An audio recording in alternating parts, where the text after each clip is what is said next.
بسم اللہ الرحمن الرحیم۔ السلام علیکم ورحمۃ اللہ وبرکاتہ۔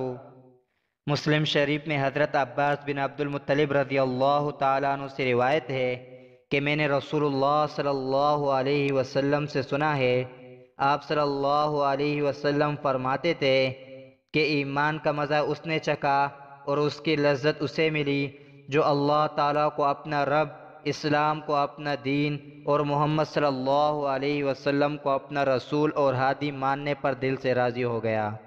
حضرت ابو ہریرہ رضی اللہ تعالیٰ عنہ سے روایت ہے کہ رسول اللہ صلی اللہ علیہ وسلم نے ارشاد فرمایا کہ تم جنت میں نہیں جا سکتے جب تک کہ صاحب ایمان نہ ہو جاؤ، اور تم پورے مومن نہیں ہو سکتے جب تک کہ تم میں باہمی محبت نہ ہو۔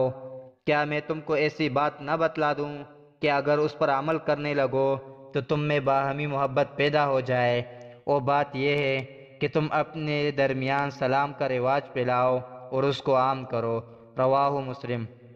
حضرت ابو سعید خدری رضی اللہ تعالیٰ عنہ سے روایت ہے کہ رسول اللہ صلی اللہ علیہ وسلم نے ارشاد فرمایا، جو کوئی تم میں سے کوئی بری اور خلاف شرع بات دیکھے تو لازم ہے کہ اگر طاقت رکھتا ہو تو اپنے ہاتھ سے یعنی زور و قوت سے اس کو بدلنے کی یعنی درست کرنے کی کوشش کرے، اور اگر اس کی بھی طاقت نہ رکھتا ہو تو پھر اپنی زبان سے اس کو بدلنے کی کوشش کرے، اور اگر اس کی بھی طاقت نہ رکھتا ہو تو اپنے دل ہی سے اس کو برا جانے، اور یہ ایمان کا ضعیف ترین درجہ ہے۔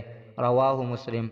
حضرت ابو ہریرہ رضی اللہ تعالیٰ عنہ سے روایت ہے، وہ کہتے ہیں کہ آپ صلی اللہ علیہ وسلم نے ارشاد فرمایا، جو شخص بھی مرے گا اس کو مرنے کے بعد اپنی زندگی پر ندامت اور پشیمانی ضرور ہوگی۔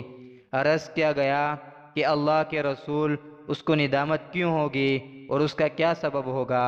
آپ صلی اللہ علیہ وسلم نے فرمایا، اگر وہ مرنے والا نیکوکار ہوگا تو اس کی ندامت اور حسرت ہوگی کہ اس نے نیکوکاری میں اور زیادہ ترقی کیوں نہیں کی، اور جو حسنات وہ کما کے لایا ہے اس سے زیادہ کیوں کما کے نہیں لایا، اور اگر وہ بدکار ہوگا تو اس کو اس کی ندامت اور حسرت ہوگی کہ وہ بدکاری سے باز کیوں نہیں رہا۔